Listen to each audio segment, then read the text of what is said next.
Today's episode of Real Talk Christian Podcast is sponsored by the Christian Standard Bible. The goal of the CSB is to be faithful to the original languages without sacrificing clarity, all while maintaining both accuracy and readability.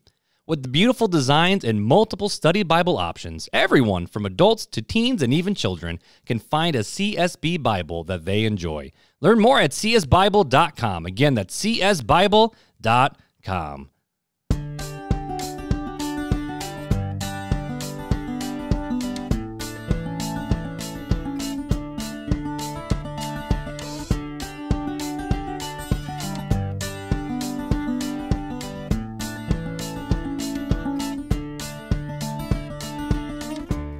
Welcome to Real Talk Christian Podcast, where we drink coffee and have real conversations on faith, culture, and society. This is Mark Hyde. And I think it's Chris Fuller. You think it's Chris Fuller? I think so. You think so? I think so. Well, today we have a special episode for you guys. We're sitting down with Brian and Jackie McCobb of Little Neighbors Paraguay to hear their story about how they are changing not just children's lives, but the government system as well. Fuller, you ready? Let's go. Let's go.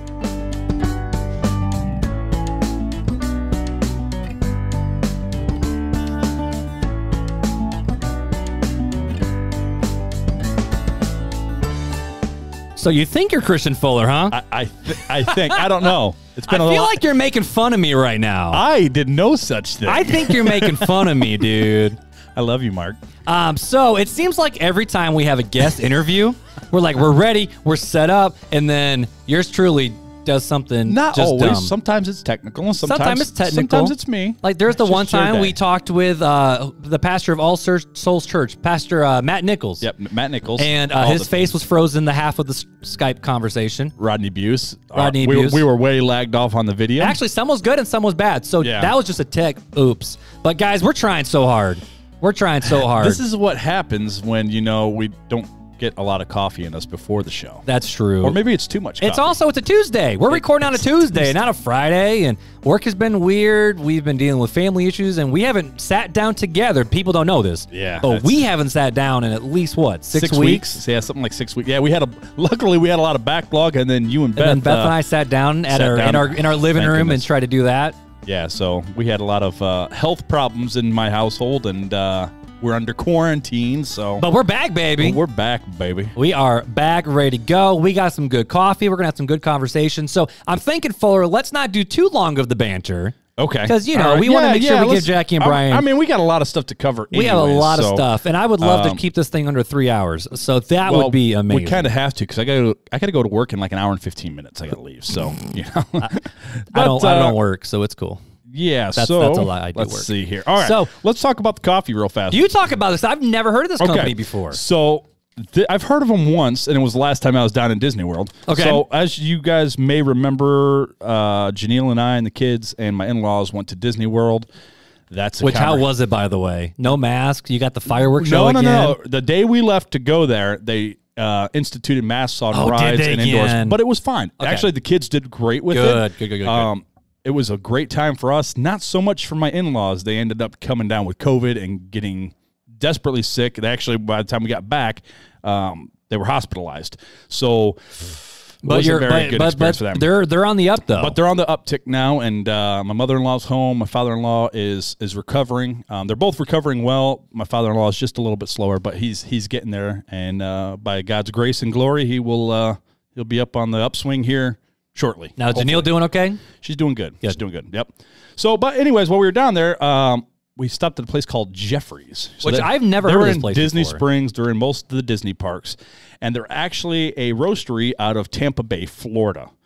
So they're let me see this real quick, local down. Because I haven't even looked at the bag yet. And so you just poured me coffee. This blend that they have is the Jamaican Me Crazy, and which we've had other Jamaican Me Crazy in the podcast. And so this is like a caramel, vanilla, and like a coffee liqueur type taste to it. Liqueur.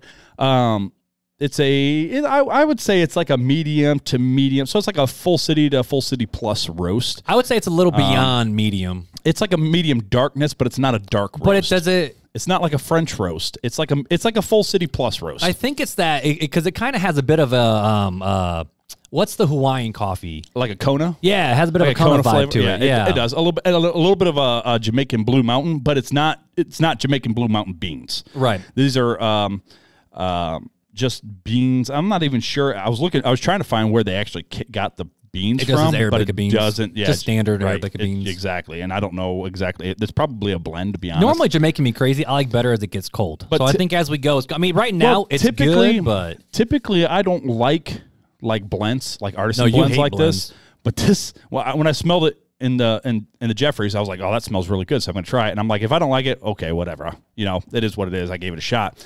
But it's really good. I think I'm actually going to order another bag. So you can actually buy this online and have it shipped to you from Jeffries. Joffrey. If you're on YouTube, show them real quick. Just show them the bag on YouTube. But, it looks like a bag of Albanese gummy bears. Yeah, so they also do a lot of teas, specialty teas and stuff like that, too. They get fancy. Really good place. So that's what we're drinking tonight. I love it. Well, hey, dude, and we did it in the V60. We did it in the V60, which Ryan Coatney, episode 72, I think, something like that. I don't know. We got too many episodes. I think 72. It was easy in the beginning to be like, oh, yeah, episode 2, episode 4, Yeah, no, it's too much. Andrew Wood was 73. I nailed that in last episode. When you listen to it, I just pulled that one out my butt and I nailed it. So I think this is 72. But we actually, we read the last review we had on Apple Podcasts, but we actually got a comment on Podbean. Because we host our stuff on Podbean, which gives us into the Podbean community.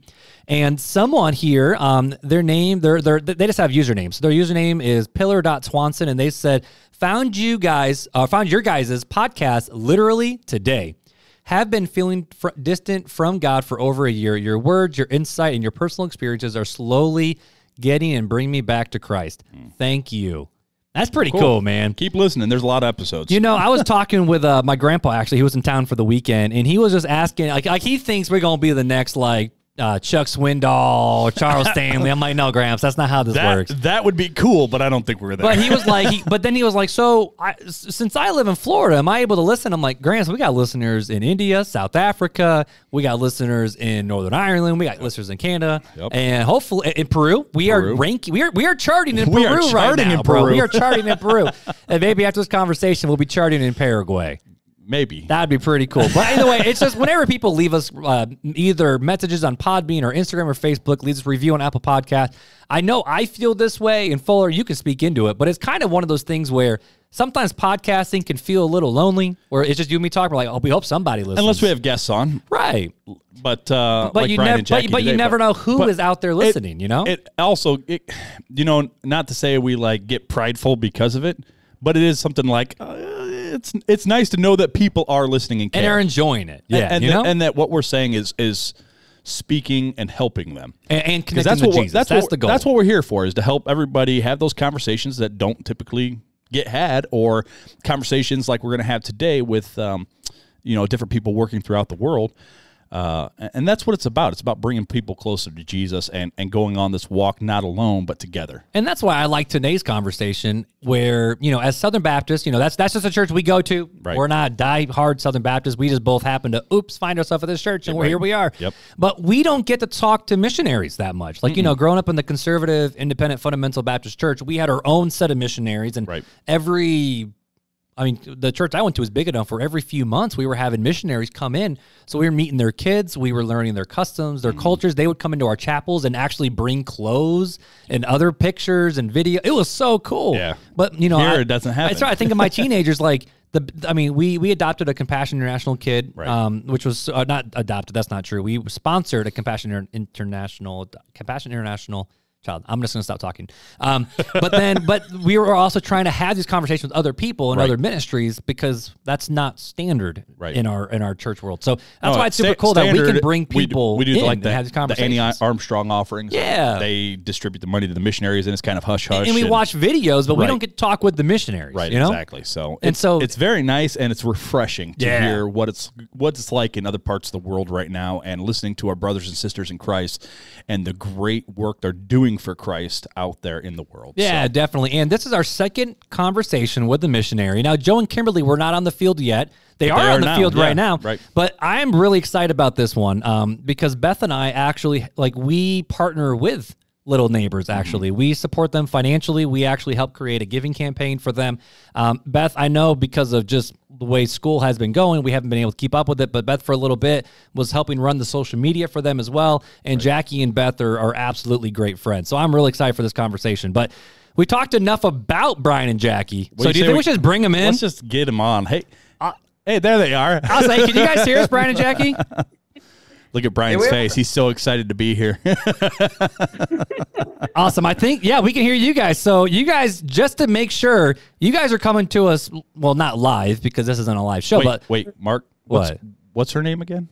Wow. Sorry. Talk about it, Fuller. Talk about it, Fuller. We almost went live. Well, we started recording, and I was like, Brian, it's take three. So the first time you played the Christmas jingle. Yeah, instead of the intro. And then the second time you were like, Brian, and her name escapes me.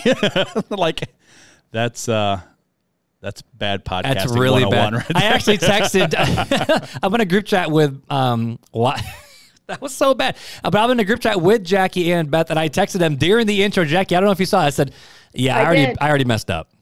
Yep, I got it. Yep, all right. You got it. But you guys are actually in Paraguay right now, right?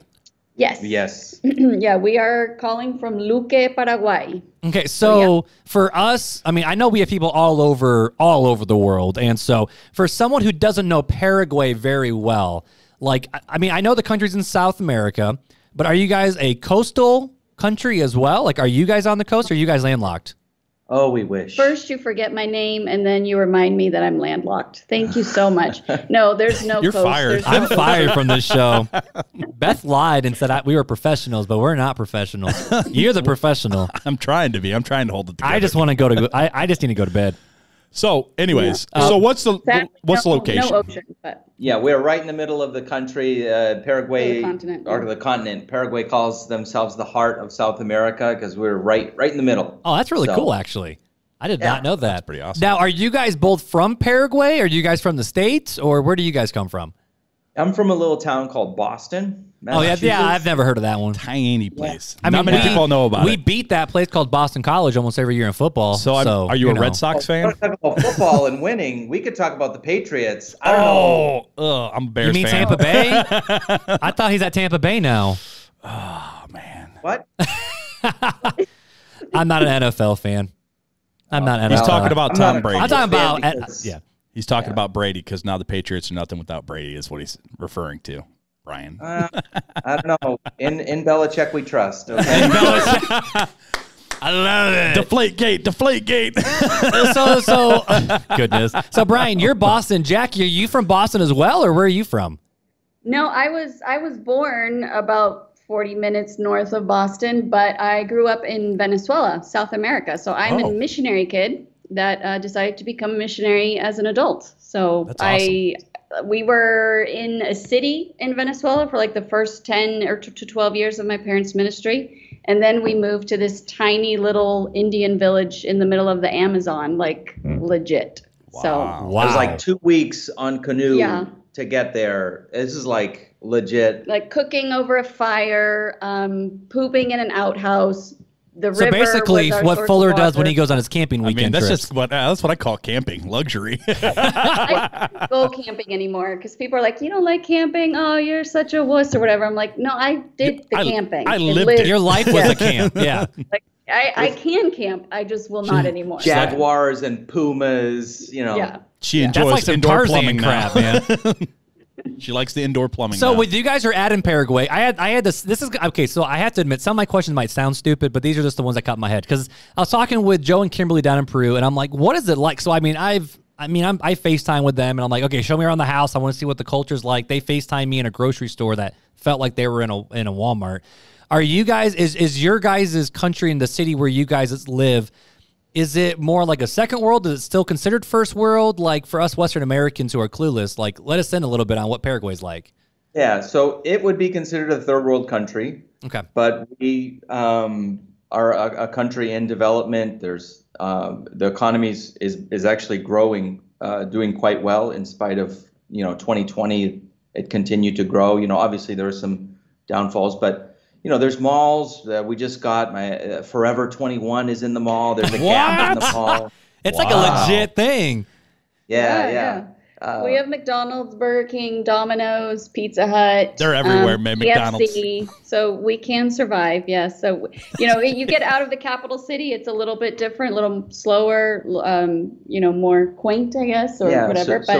And we live outside the capital city in a suburb, and we love it. I mean, it's a beautiful place to live, a very family friendly and safe, and people are kind and open and warm. Yeah. I mean, and having said that, there will be cows on the highway all of a sudden, or horse drum that we forget about. Like that's we're just what we call Goshen. Goshen. Let's say I'm like, we have horses and we have Amish.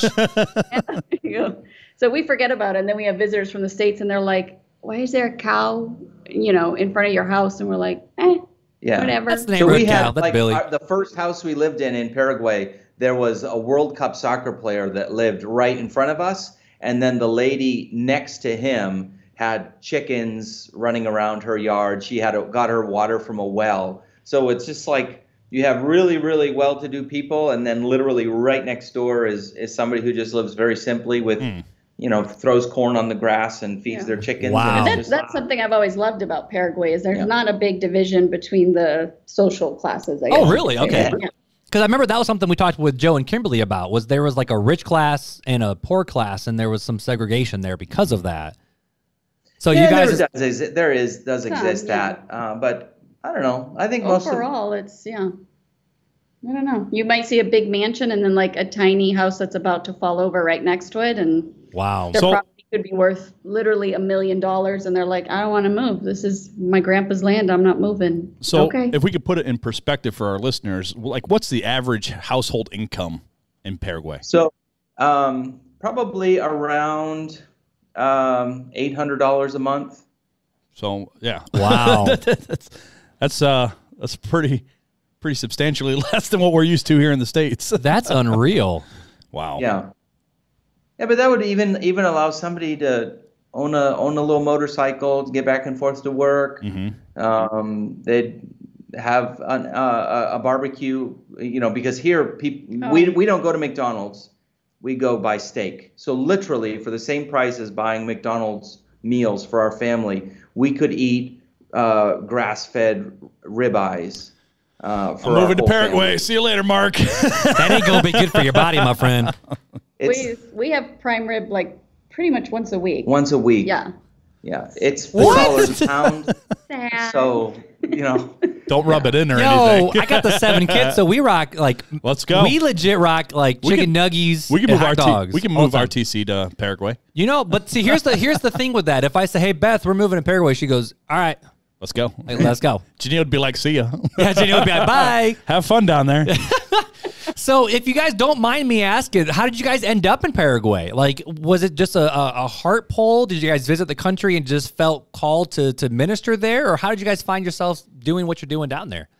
Well, actually, like we grew up in those independent fundamental Baptist churches that you just mentioned where you saw missionaries, right, coming in and out. Mm-hmm. And I'm a missionary kid. And I had missionaries in my church at least once a month. My pastor, and I love him for it, was huge into missions and getting missions in front of people. Mm-hmm. But one of the countries that we'd never met a missionary to was Paraguay. Mm-hmm. And so since we were like, all right, well, we're going to get married and we're going to be missionaries in Latin America, where are we going to go? And honestly, it was as simple as we took out a map and started looking at countries, and we'd never heard, like Paraguay was like, oh, okay, there's Paraguay. I didn't know anything about it. And it was literally like, all right, well, let's talk to people. And so we made a couple of phone calls and emails, and then we came and visited, and like, all right, here we go.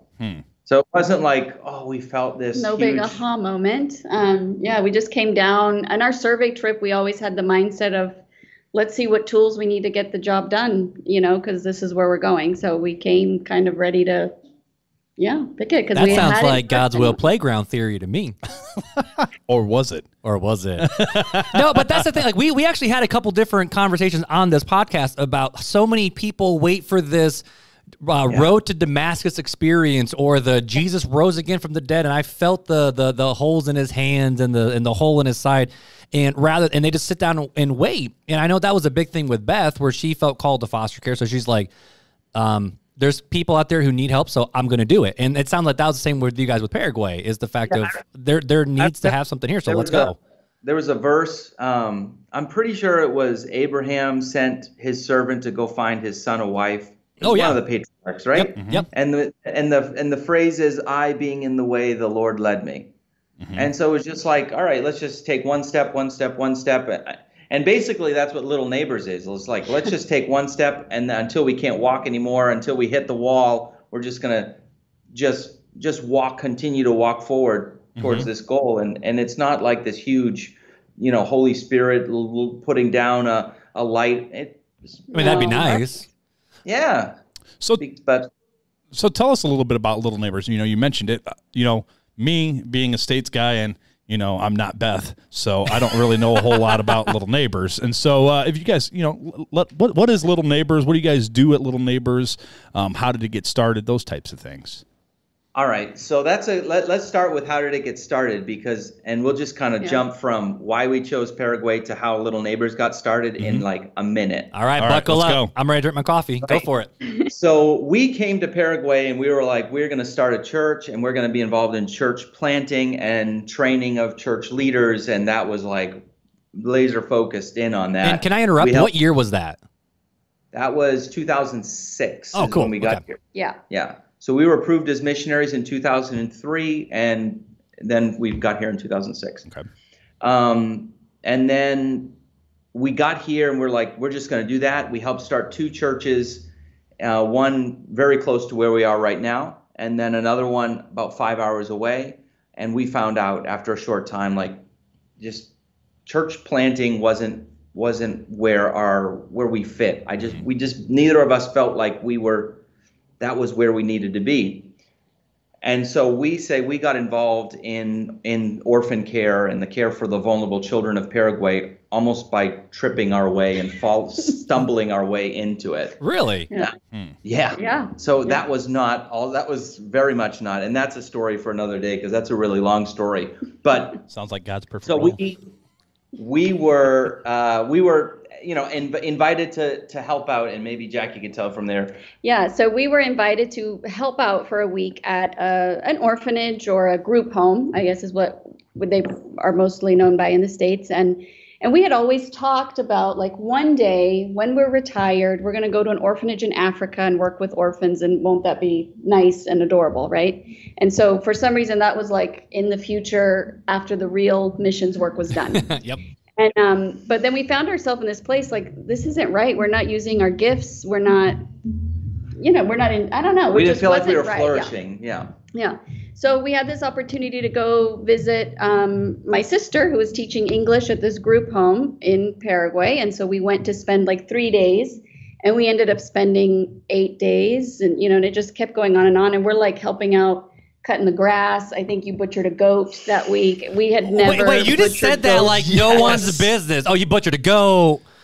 Yeah. Wow. Yeah, that was. We don't. Welcome to Boston. After that week was over, they were like, "Hey, would you guys want to help out and just be on our support staff?" And we were like, "Okay." And so that was kind of the short story about how we stumbled into it. First job, butcher a goat. Yeah, and so. Yeah, and then we had to butcher, and then we want one story like we're butchering a cow, and they're like, "Here, hold his tail. Don't do that." But so I learned, because in Boston there's not a lot of butcher shops. So moral of the story is get married, find a random country to go be a missionary at, and then butcher a goat and a cow, and then hey, there you go. Yeah, that's how you get involved in missions work. You're practically Goodness, my city boy, I'm sweating around. I'm like, I can't do that. Nope. Mm-mm. Yeah, so we and then we started like, all right, we can take kids to doctor's appointments, and we can, I don't know, just do whatever. And we basically did every job that there was to do. We didn't do it always well. No, but we did it. We did the jobs. Yeah. And especially the goat one was done poorly, very poorly. You could ask the goat; he would be very much. He was very disappointed. Yeah. So, oh my goodness. Yeah. So, and then finally, after a few years, we were invited to take over as the general directors. We became foster parents ourselves in that process of 2 kids who had grown up in the children's home, And anyway, so that's how we stumbled into orphan care. And really, it was those two kids that we had in foster care that really challenged our way of thinking. Because one of our goals for the orphanage was really to get it to be as much like a family as we could. So how can we make this residential children's home as much like a family? And there was always that word like. It was always like a family. And we couldn't get rid of that word. So as much as we tried to make it like a family, it was only ever going to be like a family. And the next step was finding families. Right. And so we saw how well the two kids that were with us in foster care flourished in our crazy family dynamic that was very much imperfect and nuts. But we saw how well they did, and we said, well, why can't this be? Why can't we pursue this option for kids in Paraguay, the rest of the kids? And so we had a good friend from Costa Rica who had done a lot of family-based care in Costa Rica, and he came down and asked us what would happen to our 4 daughters. So we have 4 daughters, ages 16 to 7. There's a lot of hormones in my home. Brian's a very brave man. Yeah, Mark understands. Yeah, even our dog is a female dog. Oh, see, I at least had a boy cat. So you guys have the 4 girls and then the 2 foster kids? Yeah. Okay. Wow. The 2 foster kids are no longer with us. They're both adults now. Yeah. Oh, that's cool. Yeah. But this friend asked us. He said, what are the options for your daughters should you and Brian die or something happen? And we're like, well, they'll go with my parents. And he's like, well, what if they can't? And they'll go with Brian's parents. What if they can't? You go with your siblings. So he basically assassinated. He murdered all of our family. and then we're like, that's a great friend. And we're thinking like friends in Boston and friends in Venezuela. I'm just thinking all these families and friends that I love that I would trust to take care of my daughters. And he said, you've named a lot of people and you've gone through a really long list and you've not once mentioned the children's home that you are a director of. And that for me was like a punch in the gut, because I'm like, why am I working so hard to create a place that I'm not willing for my daughters to grow up in? Yeah. And Paraguay's children deserve the best of me, and they deserve the best of our ministry. And so we really took a step back. And started to really rethink our whole program. What did we want to provide for these children that so desperately needed care? What did we want that to look like? And so, one of the questions that we asked today for our team when they're interviewing a foster family is like, would you trust your kids with them? And if they say no, then we're like, it's not happening. You're not making it through the program, So that's how we view it. Yeah, and which is to say, too, for those out there who are supporting orphanages, children's homes across the world, or maybe you're part of an orphanage or a children's home, it's not to say that those people are bad people. We know lots of people, both here in Paraguay and across the world, that are doing wonderful, wonderful work, helping kids. And right now in Paraguay, of the 1,300 some odd kids in care, only about 60 are in foster care right now. So the vast majority of those kids are being cared for and loved and served in an orphanage or in a children's home setting. So we're not saying that those are the enemies or those are bad people. What we're trying to say is let's expand the menu of options that kids have. So when a judge or whoever's making the decisions is going to sit down and look at the options, well, maybe if they're looking at what's going to happen to a 16-year-old young man who's struggling with addictions, he's not going to put him in Aunt Sally's house right after his last hit of heroin. He's probably going to say, you know what, maybe a group home is going to work well, or a group of 5 siblings. They're going to be hard to find a foster family for a big group of siblings. And maybe a group home would be the best option for those people. But when you look at younger kids, the vast majority of kids are going to do better in a family-based setting. So let's see if we can provide or open the menu that's available for these kids. So with those kids that are down in the group homes right now in Paraguay, what's the situation like? Is it something where, because I know here in the States, there's a lot of work programs, and even here in South Bend, if kids are in group homes and then they graduate from there's next steps they can take. Is that the same thing for you guys down in Paraguay? Like, I'm just thinking a kid walks into a group home, what happens? Yeah, and so a lot of times we just in 2019 finished a study with the Supreme Court of Paraguay and the public You guys, defender's as in office. Little Neighbors, right? Right. Wow. Yeah. Okay. Yeah. So we have a national movement called Paraguay Protects Families that is pursuing family-based care, strengthening orphanages, strengthening the government's response. So in 2019, we did that study. And one of the things we found was the average stay for kids in homes is around 6 years. And so for a lot of kids, and we know kids personally who've been in children's homes for 10, 12 years in group homes.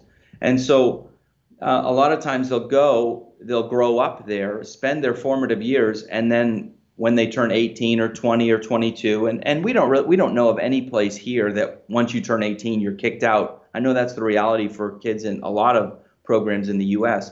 But eventually that child is going to become an adult and is going to have to go somewhere. It's not like you have a bunch of 40-year-olds kind of walking around, stumbling around the group home still because they haven't left yet. Yep. Eventually Forever they're going to go teens. somewhere. And for a lot of kids here in Paraguay, it's just a cliff, and they're terrified of what's going to happen. And so as far as Little Neighbors, we've developed a program called Yahapa, which comes from a phrase in the Guarani language, which is one of the national languages, the indigenous language of Paraguay. It means "let's go together," says the guy who's terrified. So we have our. Can I just say I love this. Say that again. It's called Yahapa. How do you say it? Yahapa hei ukuyewa, which means "let's go together," says the guy who's terrified. I love it. So we go in. It's basically a big brother, big sister program, and we recruit and train and accompany families who maybe aren't ready to take the plunge for foster care or adoption, but would say, "Hey, I can go visit once a month or twice a month a child, a young adult, or a 15-year-old in an orphanage or in their children's home, group home, and then walk with them, visit with them, help them with their homework, build a relationship, so that when they do reach that age, at that time when they're going to launch out into adulthood, they're going to have somebody of confidence, somebody who they know, somebody who they trust, who's going to be able to help them find an apartment. You know, I think in my own life, every time I talk to my mom and dad every single week, at least once a week. I'm 40 years old. I figure, I've got most things fairly well squared away, but I still want to talk, get some advice. Well, Jackie doesn't quite think so. Jackie's got her crap together, but not Brian. Not so much. So I'm still wanting advice, counsel from my folks, but who's that person that these kids are going to call? And so we're saying, hey, that should be a Christian who steps into this kid's life and says, I'm going to be there for you through thick and thin. And yeah. So what are all the, I don't know if is ministries, programs, I'm not sure what you guys call them down there, but what are the various different programs and involvements you guys are in right now with Little Neighbors? Because it seems like you guys do a lot. So we have 3. See the 3 little leaves on our logo? They actually mean something. Yes, they do. Well, Beth didn't tell me that. Yeah, so we have probably the biggest program we have, or the one that takes the most kind of focus and attention, is the foster care. And so we're building that and trying to grow that as much as possible. Then we have the mentorship program. And then the third one is raising awareness for adoption. And we are specifically looking for families to adopt like sibling groups or priority adoption cases. So most people in Paraguay are signed up to adopt infants, and they can wait for years and years and years because that's not the biggest need, right? The biggest need is the older kid that needs a family. And so you always say, we're looking for families for these kids, not kids for your family. Yeah. So unfortunately, most people, and it's true in the States, most people, when they're thinking about adoption, they're thinking about that little baby, that newborn. So you take it home but very few times are you considering, or do people consider, and it's not a bad thing. Again, we're not saying you're the enemy if you want to adopt a baby, right. Give me a break. No, but not by any stretch of the imagination. But what we are saying is maybe, I posted something on our Instagram today in Spanish, but it was, I thought I always wondered if I was ready to adopt until I realized no kid was ever ready to be an orphan. Well, okay. Truth bomb. So That's yeah, so let's flip that way of thinking. Let's flip that thing on its head. So when we're thinking because lots of times when we're thinking about doing good things and helping others, we're just saying, hey, God, I want to impact this world and I want to change somebody's life, but just so long as it doesn't cost me anything, just so long as you don't ask me to do something that's hard, you know? And so even in our way, when we think about doing something good, sometimes we even in our intent to be charitable, we're thinking, well, I'll mentor a kid, but just as long as he's not a punk, you know, or, you know, I'll adopt somebody, but just, you know, I'll never consider adopting that 12-year-old who really has a grumpy demeanor about them, but chip on his shoulder. A chip on his shoulder, but maybe that's just because nobody's taken the time to love them, right? You know. So yeah, so those are our three. The word in Spanish is ejes. I don't know what it is in three branches. Branches. The Sure. three branches. Yeah, the three, I would say, focuses that little neighbors have. I don't want to keep asking all the questions, Fuller. Are there any questions that pop up into your mind? I'm just listening. I'm learning. Well, I have another question if you don't have one. Go for it, man. All right, so this is something that I'm still trying to fully understand, and Beth has kind of explained to me, but she's like, just talk to Brian and Jackie, and they might be able to answer it more. She said something about, and maybe I misunderstood, but you guys working with the government to actually change the system itself? Is that something you guys are still working on? Yeah, so we're constantly working with the government. We just had in 2020 a brand new law come out. Matter of fact, Jackie, pass that notebook. Nobody's going to be able to read it or see it or whatever, but this is a result of a study. We're actually looking at it today, looking at some possible projects to begin implementing in Paraguay. But yeah, we're working with the government. We've got a brand new adoption foster care law from 2020 that hopefully will help more kids be in families. Now, when you say a new law, like what was the old law and what's this new one like? Yeah, so theoretically, it's going to help kids get adopted, kids who need to be adopted, get their adoption processes done quicker. Because in the 80s, there was a lot of 80s and 90s, or up until the 90s, I guess I should say, there was a lot of human trafficking is basically what it boils down to. So kids being bought and sold, and you know, somebody will fly down from the States and well-meaning and not knowing what exactly was going on behind the scenes. Was buying a baby from so they'll pay the fee, and really they don't know this, but the adoptive family who's come from the U.S. or overseas from Europe. They don't understand that, but their adoption fee is just a bribe, and they're buying a baby from a mother, you know, or whatever, or paying off a judge. And so Paraguay cut adoptions. I mean, they just made it so difficult to adopt because they needed to stop the human Which makes trafficking. sense. Yeah, it's a response to the trafficking.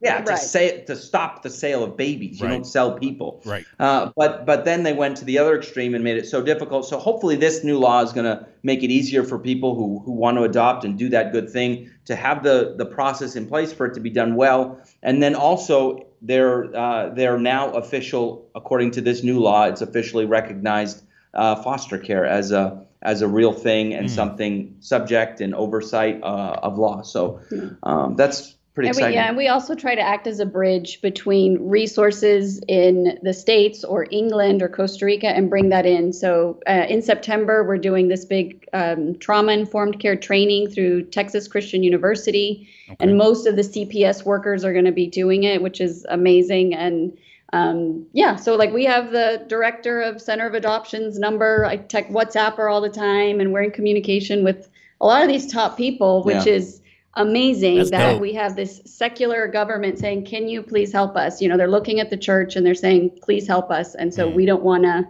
turn an ear to that. We want to listen, and then we want to do it well. We want to offer high quality in the name of Jesus, you know, make sure that we're so doing we our even best. Go before the Supreme Court. We'll be before the Senate or Congress. We had lunch or dinner maybe a year or two ago with the vice president of the country.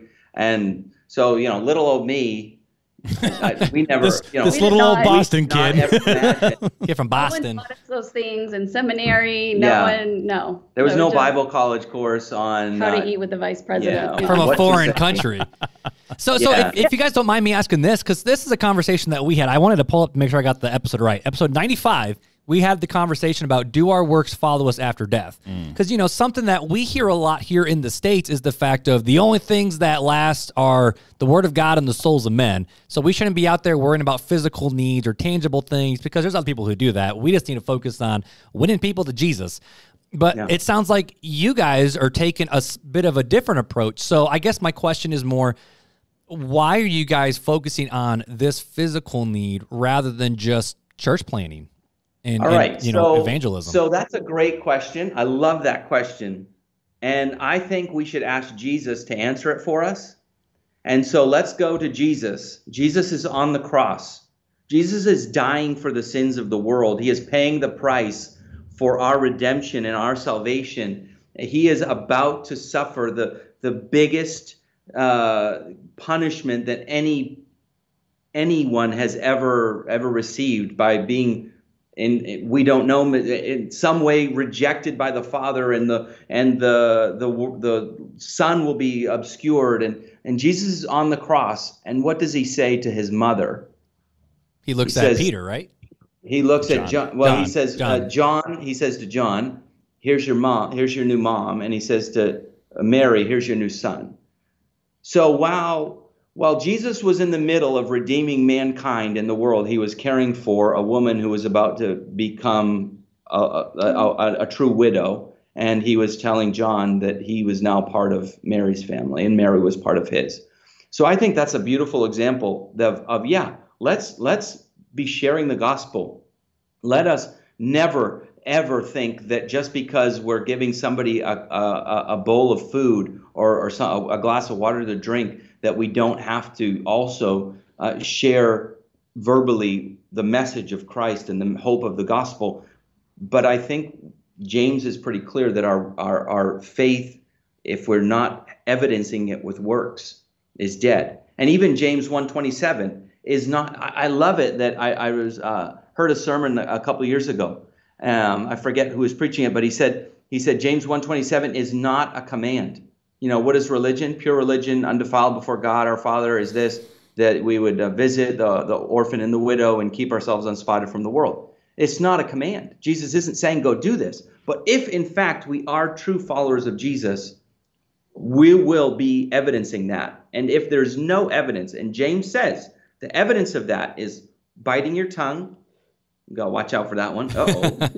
and then also caring for the orphan and the widow. And according to James, and so by proxy, according to God, if we are not caring for the orphan and the widow and watching our tongue, then we might need to double check our salvation.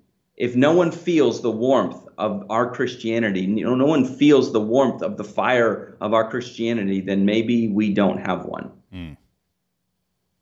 I got goosebumps. Yeah. Goodness.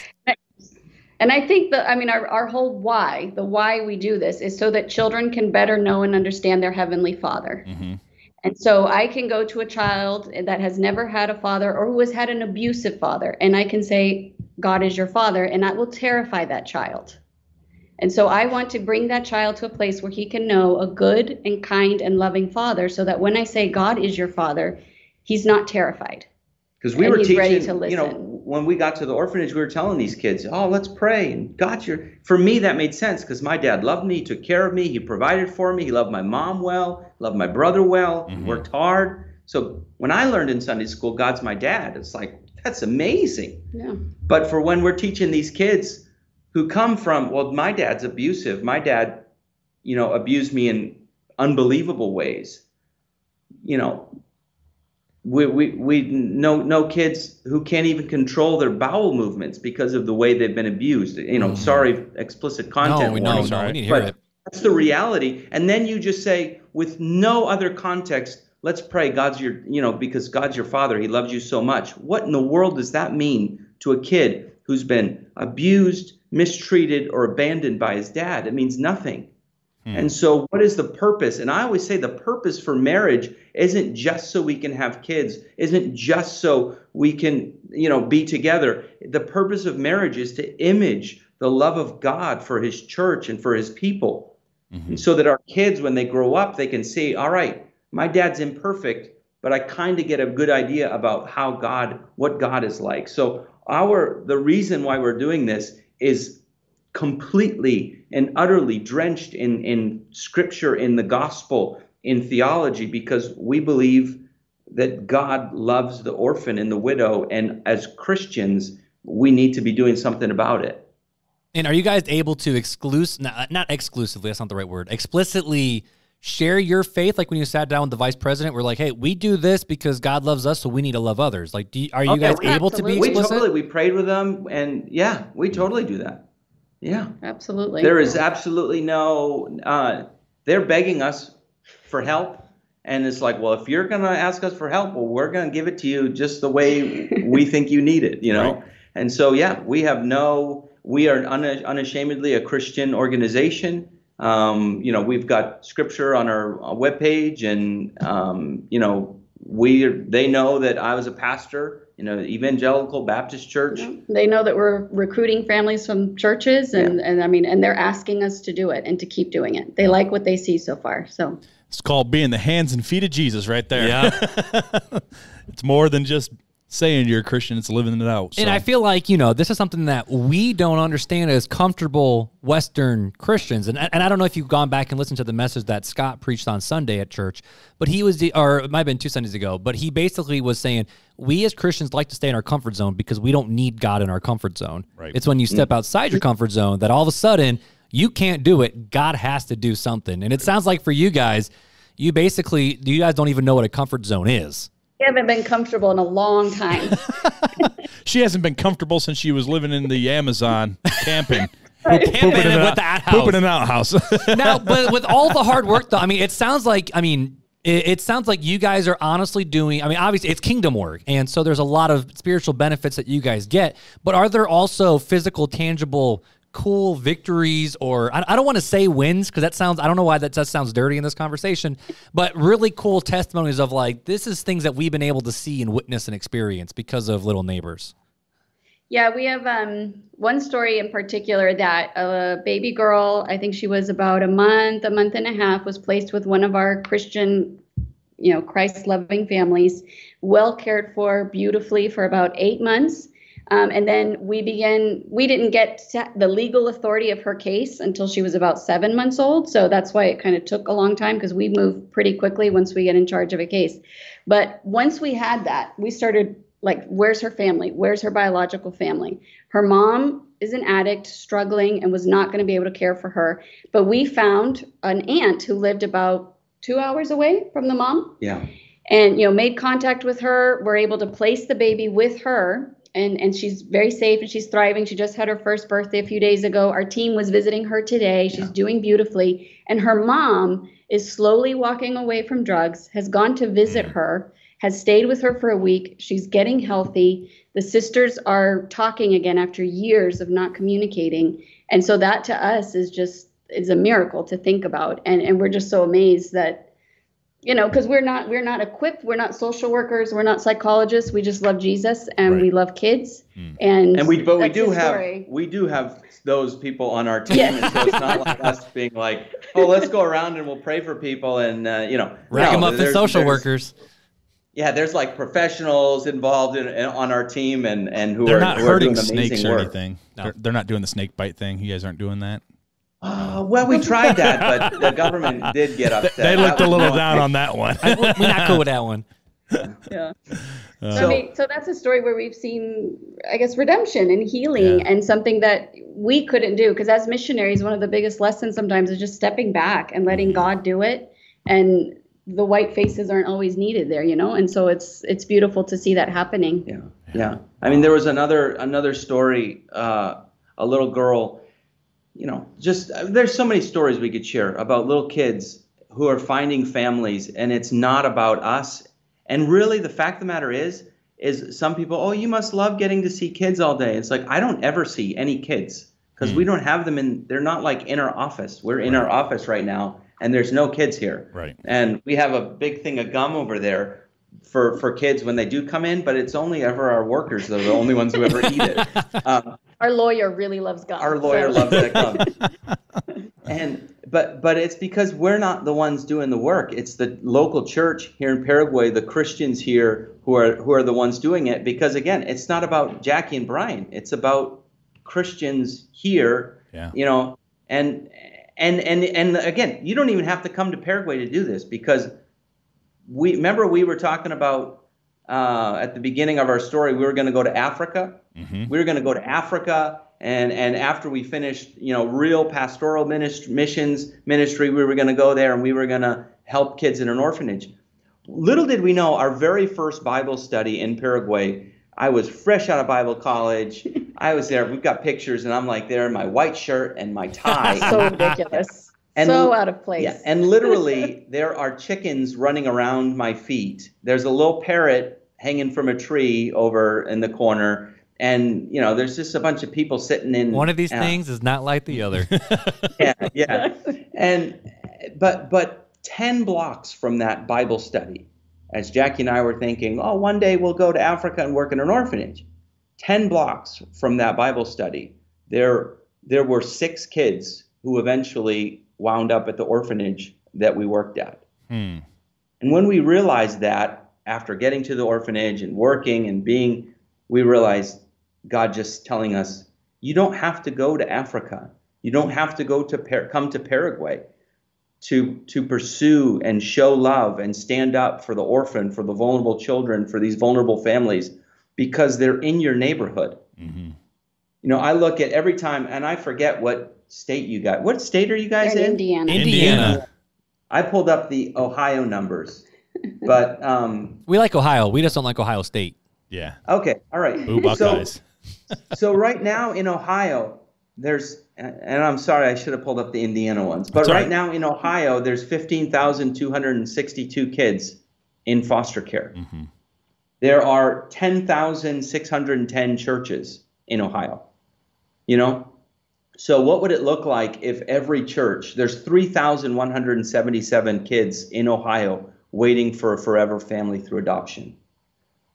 So what would it look like for Christians in Ohio to become more active, not just to think about the orphan in Paraguay or the orphan in Africa or the orphan around the world, because once the orphaned or vulnerable child has a face and a name, everything changes. Yeah. And it's easy for people, I think, very easy for people to think about the orphan crisis, but when you know the child or the young adult, and you think, how could I just stand by idly and not do anything? Mm-hmm. It's a real shame. So yeah,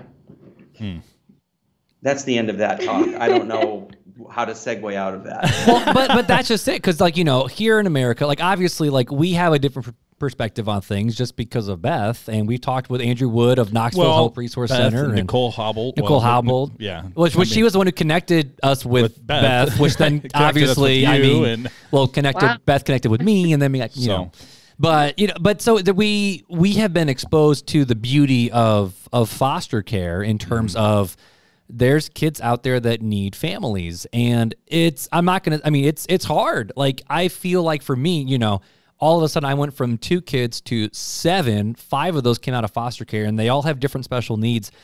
I'm going to be lying if I say it's super easy and I'm the world's greatest dad all the time, right. And, we have, I am. I think so. Wait a minute. I'm the world's greatest dad coffee. I'm the world's greatest dad between the hours of 8 p.m. and 6 a.m. when they sleeping. That's more so. I thought you were going to say when you were sleeping. Yeah, that's true too. I've been falling asleep at 9:30 lately because I'm tired.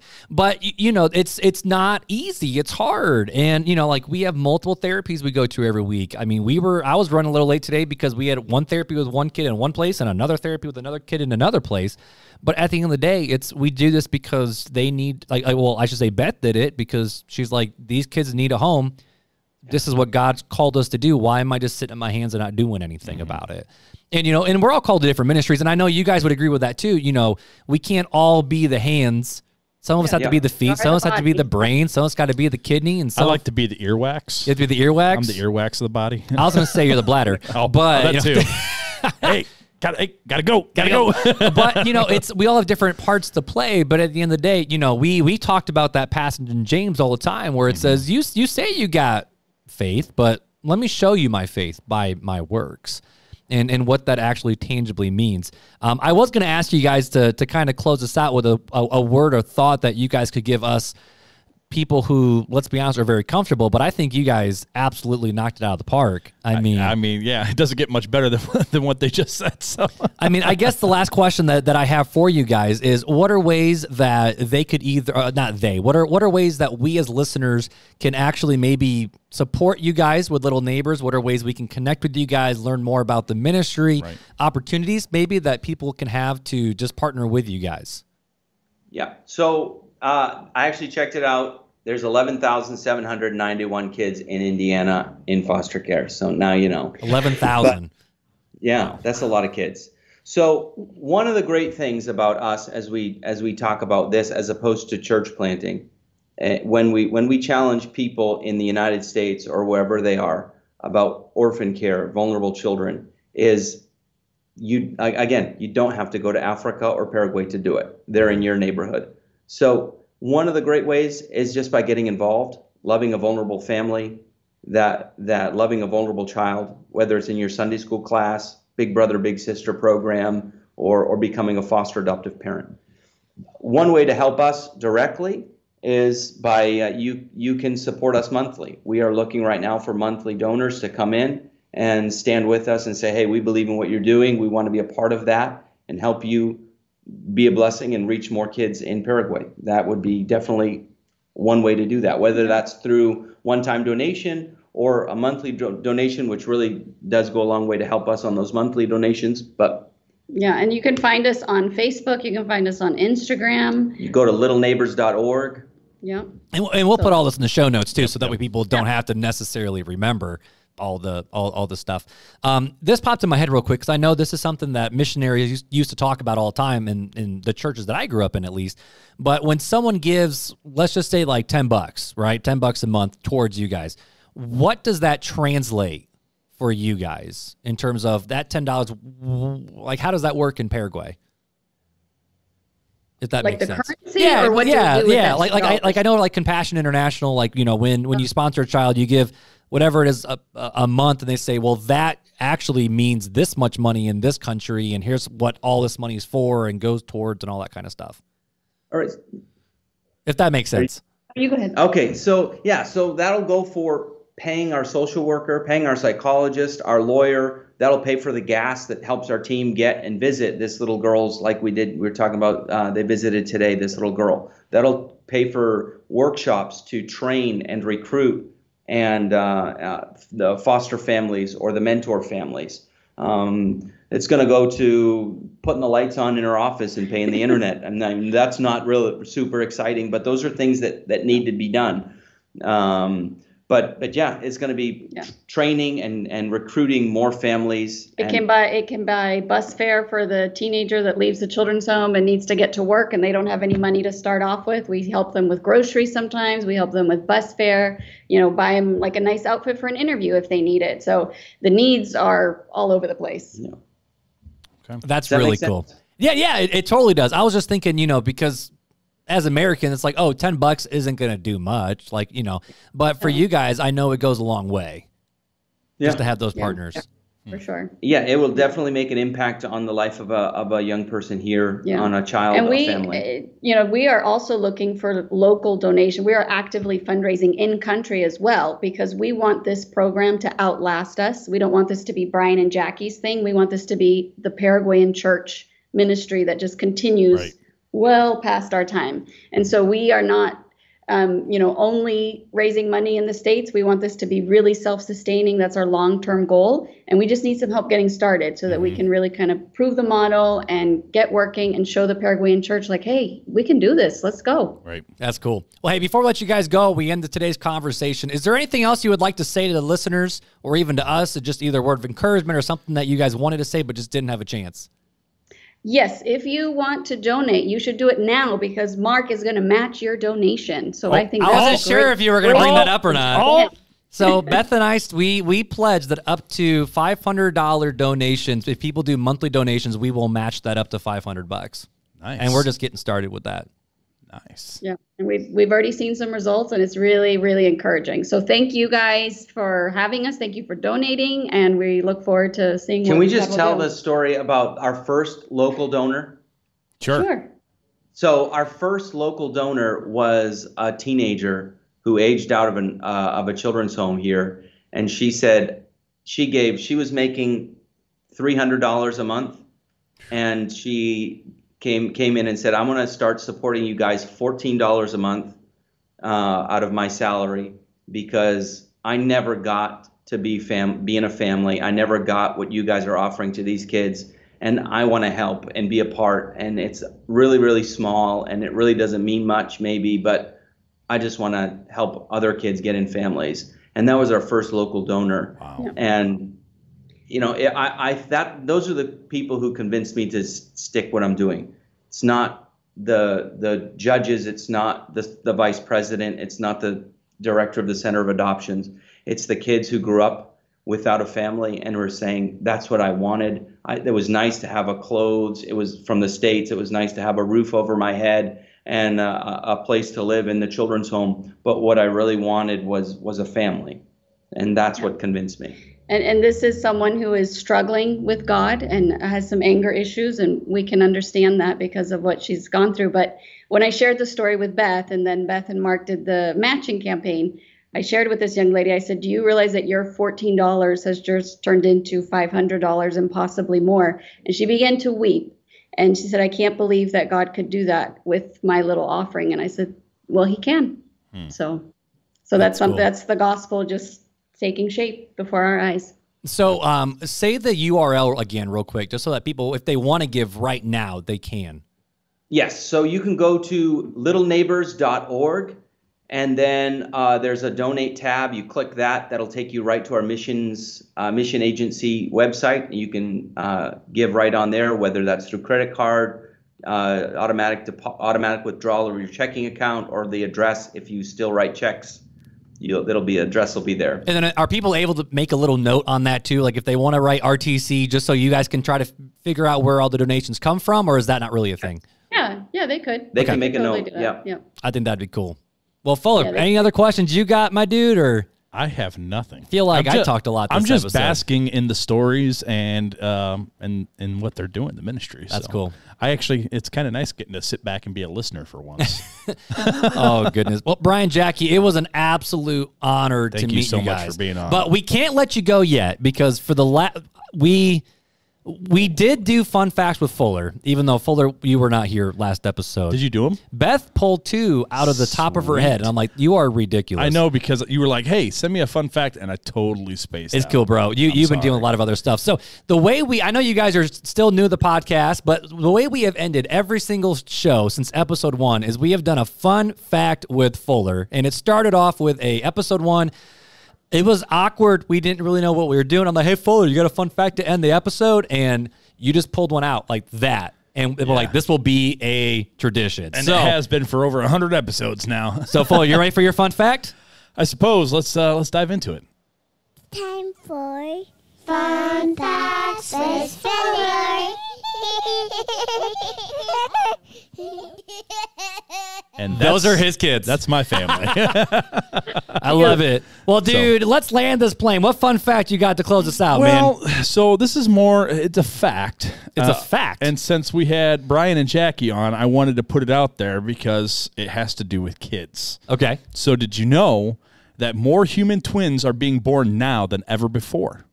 Really? How do you track that? So do you get the feeling that there are more twins around these days than there used to be? Well, you should, because according to a new study in the journal Human Reproduction, the twinning rate has increased by 1/3 since the 80s, up from 9 to 12 twins per 1,000 deliveries. Currently, that adds up to about 1.6 million twins born each year across the world, meaning 1 out of every 42 babies is a twin. That's crazy, unreal. Like, that's really weird. I have a different fun fact for you, though. That's what that means. So you guys are going to be busy for a while. Did you guys know that the redhead gene is starting to disappear, too? What? There's fewer redheads because of the pure Irish and Celtic red hair gene. It's such a regenerative gene, it's starting to disappear. Wow. I did not know that. Yeah. I found that out, and I was so sad because, I mean, you guys know Nora, our fiery little redhead. Like, oh, yeah. I mean, she's so cute, though. Dude. All those girls are so cute. Homegirl went to speech therapy and had that speech therapist wrapped around her little 4-year-old finger. I'm like, this girl's going to get candy so much in this thing. I have to admit, I love Mia's curls. She gets them from her dad. Bouncy. She gets them from whatever. me. Oh, goodness. Goodness. But Brian, Jackie, we want to thank you guys again for joining us on this episode. And listeners, just like always, feel free to reach out to us. RealTalkChristianPodcast.com is literally the easiest place to go. Feel free to check the show notes to get all the information on Little Neighbors and how to connect with us online as well. And I actually forgot the phone number last episode. I blanked on that one. 574-400-5352. I think I maybe got it right. Did you? Because I blanked and I just threw numbers out there. But also don't forget that this is brought to you today by Lifeway. Yep, the CSB. And the CSB Study Bible. Go ahead and check them out. I don't know. Are they still doing the promotion for their the goatskin Bible? I don't know if they are. I don't know. We need to reach out to but they are sending us the next script because we are continuing our partnership with the CSB translation to help keep bringing you guys more conversations. We're super excited about that partnership. And Brian, Jackie, we're super excited to partner with you guys as well. Awesome. Thanks for the time. You bet, guys. Well, hey, until next time, take it easy.